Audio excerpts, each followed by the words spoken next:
Hi everybody, I'm Viknesh. And I'm Jade. And we are the co-directors of Brown Human Rights Asylum Clinic. Welcome to this pre-recorded module that goes over BRAC, what we do, and some fundamentals of asylum medicine. This is the first asynchronous module in a series that should be completed before you attend the 2022 live training, and we're so happy to have you join us. First, a little bit about who we are. BRAC is a student-run clinic that provides pro bono forensic medical evaluations to survivors of persecution seeking asylum in the United States. We were established in 2013 as a chapter of Physicians for Human Rights, and our role is to coordinate between the legal, medical, and scribe teams. So what do? 1, we coordinate among lawyers, clinicians, asylum seekers, and medical students to conduct evaluations. We do this in teams of 1 clinician evaluator and 2 medical students. After the evaluation, students and clinicians write a medical affidavit, which is submitted to courts on behalf of asylum seekers. We also conduct trainings for providers and students to learn how to conduct a forensic evaluation and how to write a medical affidavit. We also screen asylum seekers for resource needs, such as clothing, housing, food, etc. And if possible, we connect them to community partners to gain access to those needed resources. We also conduct research and learn about how we can improve our processes and services. Now let's talk about why these medical affidavits matter so much. Medical affidavits are frequently the determining factor when judges grant asylum. On a national level, asylum cases are approved 38% of the time, but when these cases are accompanied by a medical affidavit, approvals increase to 89%. And just in terms of our outcomes, asylum has been granted for 15 out of the 18 cases that we have the outcomes for. BRAC has completed 138 total cases, and in 2022, we already have 6 cases completed with many ongoing or in process. We have 129 trained student scribes, 194 trained clinician evaluators, we work with over 20 legal offices, and we get referrals from many different sources, including Physicians for Human Rights, the Roger Williams Immigration Law Clinic, as well as direct referrals and other community partners. BRAC receives clients who hail from all over the world. We get a solid number of clients from Central America, but as you can see, we get lots of folks from Asia and Africa as well. More recently, we're seeing more asylum seekers from Afghanistan and the Ukraine. Our client population seeks asylum for a variety of reasons, but primarily they're hoping to escape domestic violence, gang violence, or ethnic discrimination. If you think about the timeline of a BRAC case, this really starts when a client's attorney requests an evaluation. They would see that their client would benefit from such an evaluation. And BRAC receives evaluation requests and then will schedule evaluations based on court date and urgency, as well as looking at clinicians as well as the client's availability. So cases are based on urgency, typically within 4 to 6 weeks of time to assemble the team and to complete the written affidavit. BRAC is essential in coordinating all of these different groups, lawyers, clinicians, and medical students, and providing a place for the evaluation as well. This diagram simply visualizes what we already talked about, that the lawyer sends a referral request to us via our website, and then they arrange the interpreter, whereas we arrange the location, the 2 medical student scribes, as well as the medical evaluator. After the evaluation, the medical student scribes are going to write the narrative portion of the affidavit. They will send that to the evaluator within a mutually agreed upon timeline, about within 2 weeks. The evaluator then adds their credentials and finishes the rest of the assessment portions of the affidavit.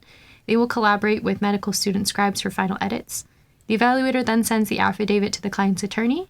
The attorney may request small edits or clarifications, and the evaluation is generally completed 2 weeks before due date, with the affidavit written within 7 days of the evaluation, and the written affidavit is passed on to the law office.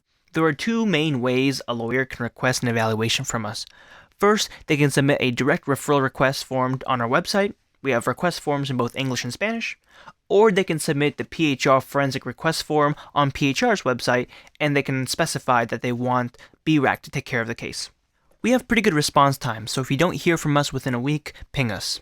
BRAC's community partners include Zerner House, which is a domestic and sexual violence prevention organization.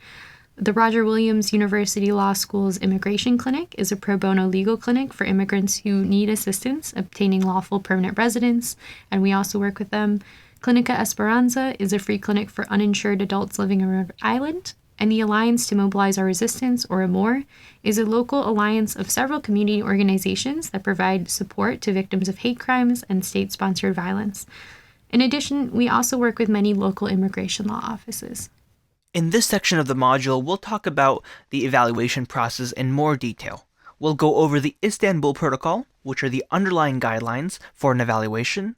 We'll talk about collaborating with attorneys, we'll talk about key components of a clinical interview, and finally, we'll talk about the role of medical students in this process. Taking a step back, BRAC is part of PHR's Asylum program. PHR has been working for asylum seekers and other immigrants for over 25 years. They've worked to strengthen the immigration and legal system by providing high-quality forensic evidence. PHR receives over 1,000 requests per year, and they're able to facilitate around 700 evaluations. And there are currently over 1,500 health professionals in the PHR Asylum network. Over 90% of reported case outcomes are favorable, and to keep cases consistent, PHR uses the Istanbul Protocol as the standard for forensic documentation. Now let's talk about the goal of an asylum or immigration evaluation, and that is to provide unbiased documentation of evidence of torture and ill treatment, and effectively communicate such evidence to adjudicators. It requires evaluators to use their knowledge of common physical and psychological signs of torture and ill treatment to evaluate the consistency, or the degree to which the findings corroborate the individual's allegation of abuse. So what is the Istanbul Protocol? It is the manual on effective investigation and documentation of torture and other cruel, inhuman, or degrading treatment or punishments. It sets out specific guidelines on how effective legal and medical investigations into allegations of torture and ill treatment should be conducted, and it was officially recognized by the United Nations High Commissioner for Human Rights in 1999. The Istanbul Protocol is the grounding document that sets forth these specific guidelines for how our clinicians should evaluate allegations of ill treatment. It contains everything from considerations for interviews, tips on using interpreters, as well as other ethical considerations. The Istanbul Protocol is a long document, but an extremely helpful resource, and in this training, we will be focusing on 3 key parts: interviewing, physical/psychological evidence, and interpretations and conclusions. When we're interpreting evidence, it's important to understand that the goal is to correlate the degree of consistency between such things such as history of symptoms and disabilities with allegations of abuse, the exam findings with allegations of abuse, any behavioral or psychological observations, as well as any other diagnostic tests if available. One thing that the Istanbul Protocol provides is a framework for indicating the level of confidence between evidence and specific allegations of trauma and abuse. And it goes all the way from not consistent with, where the lesion could not have been caused by the trauma, all the way up to diagnostic of, where the symptom or lesion could not have been caused in any other way than that described. For mental health evaluations, you will likely only be discussing the consistent with aspect in your evaluations, as there is not really a clear way to present such fine-grained distinctions on psych evals, but in physical evaluations, these frameworks are used a little bit more. Now let's talk about the difference between attorney and evaluator goals, and this is a pretty important distinction to keep in mind.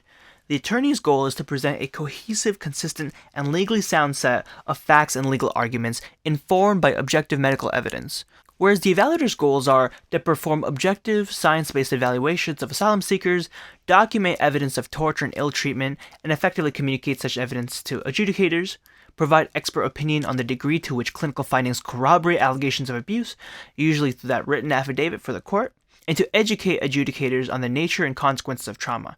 However, there is no therapeutic relationship here, and no medical care is being provided. Working with attorneys. Although evaluators and attorneys have different goals in mind, it is useful to ask several questions of attorneys beforehand to make sure that the evaluation can be as specific and useful as possible for the client's legal case. Some examples of questions to ask might be, are there any medical or mental health records for the client available for review beforehand? Are there any previous statements or applications for status available for review? What does the attorney want the evaluation to focus on? And is there any specific behavior, symptom, or concern that you would like to be documented or investigated? Finally, why do you think the client needs a forensic evaluation? Here are a few things to keep in mind when participating in the evaluation process. First, this is not a treatment relationship. The evaluator will be providing a forensic evaluation, not providing care for the client. Second, clinicians cannot make legal conclusions, such as, this client is a credible witness, or this client was subjected to persecution. Third, the medical affidavit must be based on information that comes from the evaluation interview itself, and not prior information from the attorney. Additionally, for minors, you may also want to remind the attorney of your duty as a mandatory reporter of any abuse, suspected or otherwise. Now, thinking about working with interpreters, most importantly, we have to think about ensuring high-quality interpretation, things like fluency as well as objectivity. PHR requires attorneys to provide competent non-friend or family interpreters. Community organizations, BRAC, and more can provide interpreters when lawyers are unable. You'll want to brief the interpreter before the interview, set expectations, introduce the interpreter to the client, and explain their role. And you'll also want to monitor the interpreter's emotional reactions and debrief afterward. These evaluations can be very heavy and difficult to sit through. So now that we have some background knowledge on the Istanbul Protocol and how it is important to keep in mind when conducting evaluations, let's take a look and have an introduction to the clinical interview. So this is just a quick rundown, and each of these will be discussed in greater detail during the training. But first, with everyone in the room, we want to make sure to have introductions so everyone understands their role in the evaluation and who is focused on what. We'll have the medical student scribes administer a community connections screener that helps identify any needs or resources the client might have, and our community connections team will then follow up later on with the client to connect them. The scribes will collect basic demographic data, such as birth date, country of origin, and client name. And important, we just also want to flag that we have an affidavit assessment checklist made available, both in terms of printed copies that can be accessed in the medical school, as well as on the Google Drive that helps you collect some of this important information. Let's talk about preparing for an interview. Case coordinators should send out the materials in advance. They will arrange the location and the interpreter. Everyone that is on the evaluation team will get an email describing this information. If the evaluation is in person, scribes should gather printed copies of the PHQ-9, GAD-7, and other questionnaires in whatever languages are needed. We have pre-printed English as well as Spanish. Scribes may also gather snacks, tissue boxes, and water for the clients, and those are available in the BRAC locker in the Red Academy. Alright, now let's talk about what to expect on the day of the evaluation. So first, expect that the entire process will take around 2 to 4 hours. First, the medical students will do a community resources screener where they will ask the clients what sorts of resources they need. So that way, later, BRAC's community connections team can follow up and send information about accessing those resources. Then the main part of the evaluation, of course, is the interview. And during this time, the medical student scribes will be taking detailed notes, not only about the content of what was being said, but also the body language and any emotional responses. Direct quotes are super helpful here. Remember to record the names of everyone present at the evaluation, including the interpreter. After the evaluation, evaluator and scribes, as well as interpreters, should debrief the call afterwards and determine a timeline for completing the narrative portion of the affidavit. The scribes will compare notes, draft the narrative portion of the affidavit, and when completed, send to the evaluator. The evaluator will draft the remaining portions of the affidavit, conduct a quick spelling and grammar check. The affidavit will then be sent to the attorney's office and BRAC for any final edits. Now let's talk about the structure of the clinical interview.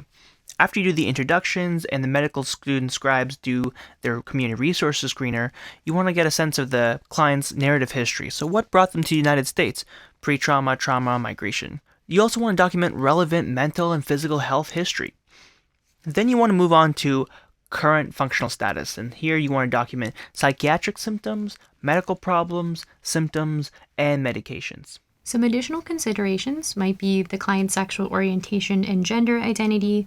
You may also consider whether a mental status exam and other psychiatric screening tools may be appropriate. And you'll also want to conclude your interview by thanking both the client and the interpreter. The evaluator should also discuss next steps regarding the affidavit with medical students. Alrighty, and that's a wrap on our first pre-recorded module. Congratulations, you made it to the end of it. Please remember to take the quiz at the link on the screen in order to get credit. And if you have any questions whatsoever, please do not hesitate to contact us at ams-brac@brown.edu. And otherwise, we will see you very shortly at our live training on September 10th, 2022.